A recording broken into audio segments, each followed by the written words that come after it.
Hello tout le monde et bienvenue pour cette nouvelle vidéo de Miamouberk qui sera consacrée aux bizarreries asiatiques. En effet, j'ai été faire mes courses dans une petite boutique asiatique et j'ai ramené pas mal de trucs assez surprenants qu'on n'a pas l'habitude de voir chez nous. Et pour commencer, eh bien, une petite mise en bouche avec ceci.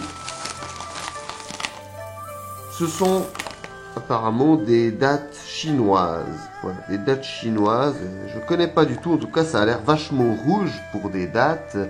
Et donc, eh bien, découverte. Je vais ouvrir ce paquet. Et on va tout de suite voir ce que ça donne à l'intérieur. Bon, déjà, elles sont pas toutes collées ensemble. Ça, c'est une bonne chose, hein, parce que quand vous achetez des fruits séchés là, puis qui sont tous collés ensemble, ça rassure pas tellement par rapport à l'état de conservation, disons. Là, on voit un bon état de conservation. Il y a une bonne odeur. En fait, ça sent un peu comme les sachets de thé aux fruits, voilà. Ouais, étrangement, ça sent plutôt le petit fruit rouge, hein, ça fait pas tellement penser à des dattes. Et ouais, on dirait qu'il y a un peu de sucre cristallisé autour. Oui, apparemment il y a un noyau au milieu, donc faut que je fasse gaffe. Donc attention, suspense.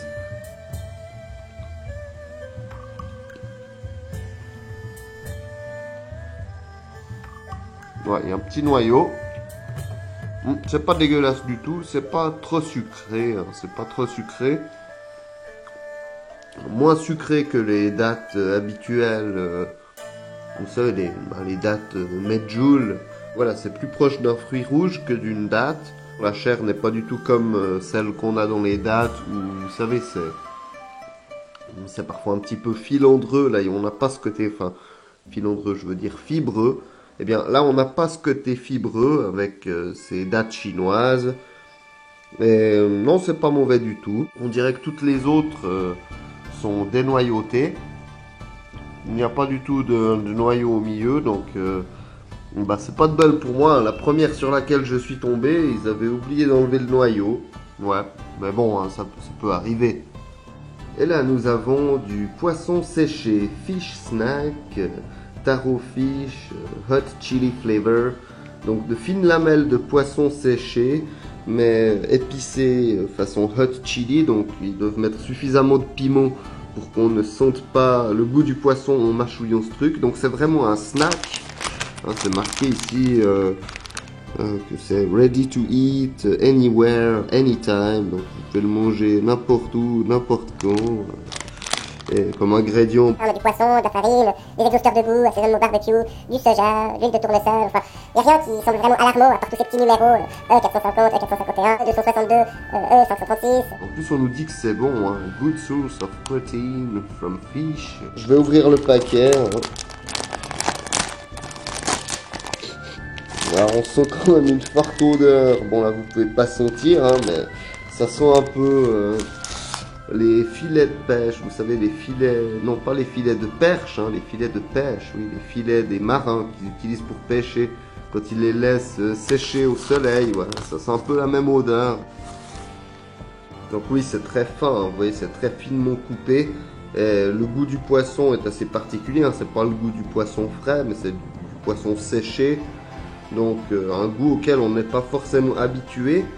Et c'est vrai que de prime abord ça peut surprendre, mais moi je connaissais déjà un peu, hein, ces trucs, j'avais déjà goûté il y a longtemps, j'avais envie de réessayer. C'est vrai que c'est pas mauvais, mais je pense que tout le monde n'aimera pas. C'est pas parce qu'on aime le poisson au ton normal qu'on va forcément aimer ça. Bon, il y a le goût de piment qui revient après coup, mais on sent quand même pas mal le goût du poisson. C'est le goût du poisson qui domine. Ce genre de bouffe, vous savez, c'est de la saloperie parce que vous commencez à en manger et puis vous dites ah c'est bizarre, je vais pas trop en bouffer, puis vous en reprenez un deuxième. Et en fait, vous pouvez jamais vous arrêter au final. Et là, nous avons du poisson séché, mais original, donc au naturel. Il n'y aura pas le petit goût de piment pour couvrir le goût du poisson, même si finalement il ne le couvre pas vraiment. Donc c'est réservé à ceux qui aiment vraiment le poisson. Bon, vous voyez, pas grand chose d'autre à dire. Ouais, bah, l'emballage est un petit peu différent, hein. Toujours ready to eat, anywhere, anytime. On nous dit qu'on peut le passer au microwave. enfin en micro-ondes, et puis qu'on peut aussi le griller dans de l'huile. Enfin, apparemment, c'est un snack, mais c'est aussi une sorte de condiment alimentaire, hein. Je pense même qu'on peut l'utiliser pour faire des petits bouillons, hein, dans de l'eau chaude. Ça ne doit pas être impossible. Donc, ouais, l'odeur de poisson, pas très différente d'avant, c'est juste qu'on n'a pas ce petit côté piment, voilà. Mais c'est la même odeur, donc on retrouve le poisson séché, toujours cette matière assez particulière, un petit peu comme de la corde, quoi. Et puis, bon, bah, le goût du poisson, quoi. Et, bah, ça c'est pas mal, hein. Moi j'aime bien en fait l'arôme naturel. Mais il faut aimer le goût du poisson séché, hein. Enfin, si vous n'aimez pas le poisson en général, vous risquez pas d'aimer ça. Mais si vous aimez le poisson en général, ça ne veut pas forcément dire que vous allez apprécier ça, parce que c'est quand même une manière particulière de consommer la chair du poisson. Ce genre de truc, vous commencez à les manger par exemple en regardant un film ou une connerie, et puis vous finissez le paquet, quoi, avant de vous en être rendu compte. On reste dans la catégorie des trucs qui viennent de la mer ou de l'océan, quoi, et qui sont séchés. Sauf qu'ici, bah, c'est plus du poisson, mais du poulpe ou du calamar. Enfin, je sais pas ce que c'est vraiment que le cuttlefish, hein, de la pieuvre. Enfin, je pense que ça doit être du calamar, hein, d'après le dessin. Donc, bah, ça vient de Thaïlande. Et bah, c'est un peu le même procédé qu'avant avec le poisson, sauf que là, bah, c'est une autre sorte. C'est une autre sorte de bestiole, hein. C'est pas du poisson ce coup-ci, donc eh ben, je prends des risques parce que j'ai aucune idée de ce que ça donne. Là, ça va bien fermé.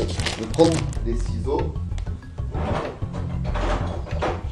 En plus, il est bien fermé. Bon, ça c'est plutôt rassurant, hein, quand c'est bien fermé. Donc voilà. Donc comme vous le voyez ici, les tranches sont nettement moins, enfin elles sont fines, mais elles sont bien plus larges, hein. Ça n'a rien à voir avec ce qu'on avait tout à l'heure avec le poisson séché. Là, c'est carrément du filet. Je peux sentir une très forte odeur jusqu'ici.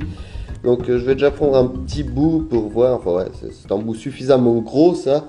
J'espère que ce sera pas dégueulasse. Bon, l'odeur donne pas forcément envie, hein. Vous savez, quand vous ouvrez un paquet de bouffe pour chat, enfin des friandises pour chat, ça sent un petit peu la même chose.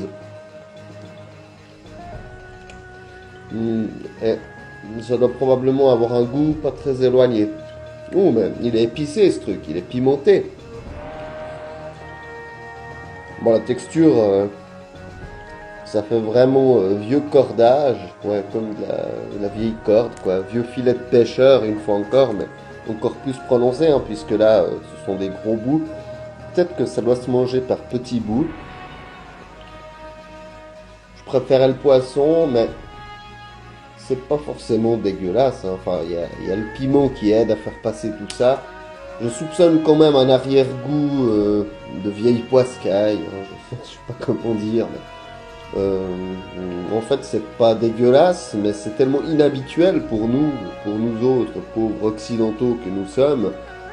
Encore un truc assez bizarre qu'on n'a pas l'habitude de voir chez nous, mais qui est une forme de friandise, je crois assez répandue dans les pays d'Asie, c'est le gâteau de riz. Ici, un gâteau de riz à la crème de soja. J'ai le souvenir d'en avoir déjà mangé un il y a longtemps, mais il n'était pas du tout comme celui-ci. Il était vert et je me souviens, il était gluant.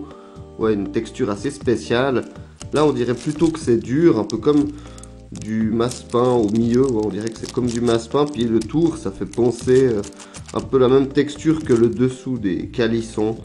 Donc, je sais pas trop à quoi m'attendre, mais on va découvrir ça maintenant. Qu'est-ce que ça donne? Je crois que c'est quand même assez bourratif, hein, ce genre de truc. D'ailleurs, il est pas très grand, pas très volumineux, mais je peux vous dire qu'il fait son poids, ce machin.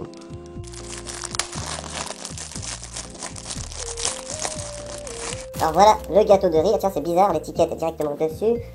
Voilà, donc une surface vraiment très lisse. Ouais, c'est vraiment comme le calisson. Voilà, on dirait presque un truc à base de blanc d'œuf et de miel.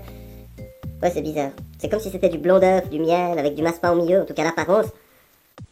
Alors la texture, c'est pas très éloigné du calisson, mais quand même vachement plus farineux. Il n'y a pas énormément de goût. J'ai presque l'impression de manger de la pâte à modeler avec un petit goût de sucre derrière.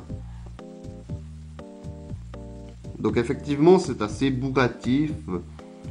Ouais, un côté, ça me fait un petit peu penser, vous savez, ces grosses boules à la noix de coco, là, qui sont de toutes les couleurs et qu'on trouve dans les magasins de bonbons, mais au moins dur. Voilà, c'est pas de la meringue.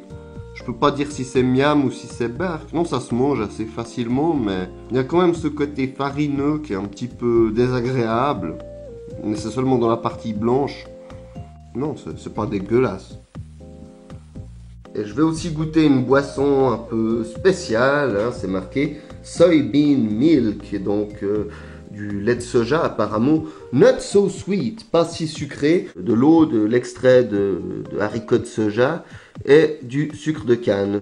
Je vais ouvrir et on va voir l'apparence. Ouh, c'était quoi ce bruit? Est-ce que c'est gazeux? Non, ça peut pas être gazeux, parce que j'ai entendu pchit. Non. Bon, je vais en mettre dans ce verre. On voit un peu la couleur que ça a. Bon, je pense que ça aura la couleur, voilà, c'est une couleur laiteuse comme ça. C'est peut-être pas dégueulasse, hein, on va voir. Allez, courage.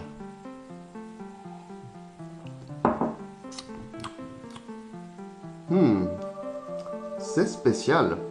En fait, vous savez à quoi ça ressemble? On dirait que c'est un peu le goût de jus de porridge, quoi. Comme si on avait mis du lait avec des céréales, qu'on avait rajouté du sucre et qu'on avait récupéré le jus en laissant refroidir. Ça a vraiment un goût ouais, de lait qui a baigné dans des céréales, quoi. Puis on a l'impression de boire le fond de son bol de Weetabix, quoi.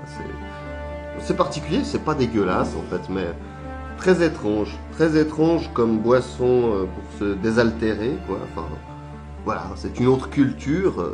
Foncièrement, c'est pas dégueulasse, et très différent de ce à quoi je m'attendais en termes de goût.